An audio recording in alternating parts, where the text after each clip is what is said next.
मध्य प्रदेश में जब से पर्ची वाले सीएम बने हैं तब से मध्य प्रदेश का हाल बहुत खराब है, खासकर ग्वालियर चंबल संभाग का। ग्वालियर में इतने बेखौफ है बदमाश के आए दिन गोलियां चला रहे हैं और मारपीट हो रही है। कोई खौफ नहीं है पुलिस का।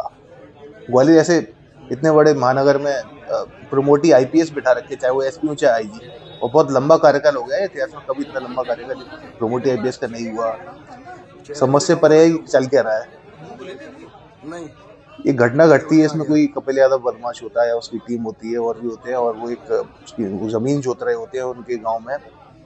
कोई भाजपा नेता होता है पूरन भदौरिया, और वो वहां आता है पूरन भदौरिया और जो जमीन जोतते अपनी देखते में वो विरोध करता है। उसके बाद उसकी खूब मारपीट होती है, वो दिल्ली रेफर कर दिया जाता है, भर्ती है पूरन भदौरिया। यही वो बदमाश है कपिल भदौरिया, इन्हीं के संग कोई कनेक्शन और है कोई व्यापारी का। आज उसका जो एनकाउंटर हो जाता है कपिल यादव का, पुलिस कर देती है और शॉर्ट एनकाउंटर। वो बहुत संगीन अपराधी है, ऑलरेडी रासो कल हुई है, 16 से ज्यादा मामले उस पर दर्ज हैं गंभीर। और जब वो आज उसका एनकाउंटर हो गया तो उसी भोगलाट में उसके साथी आज फिर मुरार में एक व्यापारी है जो इसी शायद जमीन से जुड़ा हुआ है, तो उसके कनेक्शन में इस व्यापारी के यहाँ सरेआम गोलियां चलाते हैं उसकी भोगलाट में, अपने साथी की जो एनकाउंटर हुआ है, शॉर्ट एनकाउंटर। मतलब उसकी जान नहीं गई है, उसके पैर में गोली लगी है। और ये बौखलाहट में उसके साथी जो सरेआम व्यापारी बाजार में गोली चला के गए हैं, कोई उसमें घायल भी हुआ है। तो ये क्या चल रहा है मध्य प्रदेश में। मध्य प्रदेश वाकई इस समय अ, संकट में है। 20 साल 22 साल पीछे चला गया जो पुराना कार्यकाल था। शिवराज सिंह चौहान जब से आए थे, इन्हें पूरा सुशासन बदल दिया था, बहुत कंट्रोल था मध्य प्रदेश में, हो गया था। पहले चूंकि यहाँ पे डकैतों का और डॉन का ऐसे साम्राज्य हुआ करता था। कोई 8 बजे ऐसे संवेदनशील इलाके हैं, रात को 8 बजे जा नहीं सकता था ग्वालियर जैसी जगहों पे।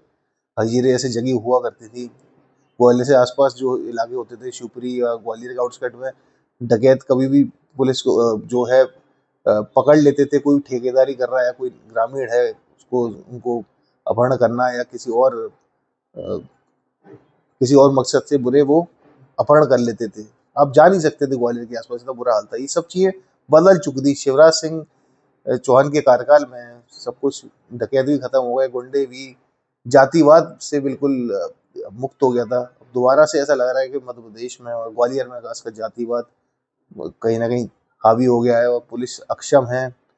और जिस तरीके से डायरेक्ट आईपीएस की नियुक्ति होनी चाहिए वो नहीं हो रही है, क्या कारण है। क्योंकि देखिए, पर्ची वाले जब सीएम पूरे इंडिया में जिनको बिठाया गया है, ये पर्ची वाले ही हैं। ये कोई जनता के द्वारा चुने हुए नहीं है, ये रिमोट कंट्रोल चल रहा है दिल्ली से। और इसका जो है परिणाम आम जनता को भुगतना पड़ रहा है। आम जनता ने क्या सोचकर वोट दिया था, लेकिन उनको ना तो उनका पसंद का सीएम मिला जो जमीन से जिसकी आवाज थी, जिसको चुना गया था एक्चुअल में। और प्रदेशों की क्या बात करें, पहले मध्य प्रदेश ही करें जिसको जनता चाहती थी, हाँ दोबारा 165 सीट दी थी कि हाँ उन्हीं को दो, ये जनता का मत था। इनडायरेक्टली डायरेक्टली भले ही आपने नहीं इनको सामने रखा था, लेकिन उन्हीं की योजना या उन्हीं की चाहत थी जनता को। तो इस तरीके का डायरेक्ट सीएम जीता। अभी विधायकों सांसदों की किसी की नहीं चल रही है। बहुत बुरा हाल है मध्य प्रदेश में, और सब अक्षम हुए पड़े, मतलब वो बेबस हैं। अगर उनकी नहीं चलेगी, अगर इस टाइप का आप राज्य देंगे कि अपने ही क्षेत्र के सांसदों की, विधायकों की नहीं चलेगी, तो जनता किसके पास जाएगी, आम कार्यकर्ता किसके पास जाएंगे गुहार लेके, या जनता किस पे जाएगी अपने दर्द को लेके, अपनी परेशानियों को लेके। अपना ये जो अपराध झेल रही है जनता, ये गुंडों की धमकियां झेल रही है, या फिर फिरौती की वसूलियों की जो धमकियां, या फिर अलग अलग तरीके का लोग फिर से भुगतना चालू हुआ है, जो 20 साल 22 साल पहले जा चुका है मध्य प्रदेश जो होता था यहाँ पे। अभी सब कुछ सही हो गया था, लेकिन फिर दोबारा से उसी पुराने समय पर आ गया है। तो ये जो शासक है उसकी कमी कहेंगे। और अब जो हो गया है कि पूरा शासन दिल्ली से चल रहा है, उसी के ये जो परिणाम है जो अब सामने आ रहे हैं, इसमें पूरी देखिए मुख्यमंत्री की गलती नहीं कह सकते, क्योंकि उनके भी पूरे कंट्रोल में नहीं है, कंट्रोलर कोई और है। या तो आप पूरी तरीके से किसी को आप सौंप दो जिम्मेदारी, अगर वो नहीं चला पाता है फिर भी, तो आप उसको हटा के ऐसा सीएम लाओ जो मजबूत हो, जिसको जनता चाहे या जनता पे पूरा अपना कंट्रोल कर सके, जिसका कंट्रोल हो हाथ में। तो ये मजबूरी है, करना पड़ेगा। अगर आप ही सोचें कि पूरा इंडिया भी चलाएं आप पूरा, और आप प्रदेश भी आप चलाएं, तो ये इससे बहुत घातक परिणाम सामने आ रहे हैं। इसका मतलब एक सीधा कि वो होता है कि आपको प्रदेश भी चलाने हैं और आपको देश भी चलाना है। जैसी वसूलियाँ कर रही हैं आपको पूरे प्रदेशों से, आपका एक कहीं न कहीं मोटिव वही होता है कि हम ही सब अपने हाथ में सीधा वहाँ लें। आपको अपने मतलब सिद्ध करने हैं, आपको ज़मीनों पे भी देखना है, आपको धंधों पर, ठेकेदारियों पर, सप्लाई पर, अपने पर्सनल हित है जो सिद्ध करने हैं, जो केंद्र में बैठे हैं। आप समझ सकते हैं अभी किसकी सरकार है और कौन 2 लोग अभी इस समय पूरे जो हैंडल कर रहे हैं, वही मुखिया हैं एक्चुअल में। और भारतीय जनता पार्टी जो कांग्रेसीकरण हुआ है, उसकी जो दुष्परिणाम आ रहे हैं, जो सब भर लिए गए हैं, अब कोई इसमें अनुशासन नहीं रह गया है और जातिवादी तत्व आ गए हैं, वो अपनी जातिवाद को सपोर्ट कर रहे हैं। और इस तरीके का की कभी हुआ नहीं करती थी भारतीय जनता पार्टी। भारतीय जनता पार्टी नहीं रह गई है। सारा सब इसमें कहते हैं ना कि एक मनी की तरफ ज़्यादा ये झुक गई है और सब मनी की तरफ ध्यान है और कोई मतलब नहीं रह गया आम जनता से। आपके कोई जो मॉरल्स थे आपके, आप शायद उसके बहुत पीछे छोड़ चुके हैं वो मॉरल्स। अभी कुछ पर्सनल हित पर पूरा ध्यान है और अपनी जो है उसी को सिद्ध करने के लिए अपने हिसाब से अब चलाना चाहते हैं। लेकिन कोई भी प्रदेश का जो एक लोकतंत्र में प्रदेशों को एक सीएम दिया होता है, वो अगर वो भी स्वतंत्र नहीं होगा तो उसी के दुष्परिणाम जो है आज आ रहे हैं। और सीएम जो होता है वो जनता का चहेता होता है, जनता के द्वारा एक्चुअल में उसकी जो आवाज होती है उसका वो ही होता है लीडर एक्चुअल में, जो जनता चाहे जिसको।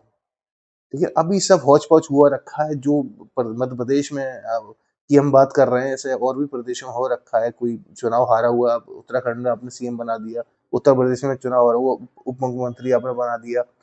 जो पहली बार सीएम बना था, राजस्थान में विधायक बना था, पिछली बार उसकी जमानत जब्त हुई थी। और पहली बार जब वो विधानसभा का लड़े थे जो भजन लाल, पिछली बार उनकी जमानत जब्त हुई थी। इस बार वो पहली बार जीते हैं, पहली बार के विधायक थे, तो आपने उनको सीएम बना दिया। ऐसे ही गुजरात में बना दिया पहली बार का। तो ये चल क्या रहा है भाई?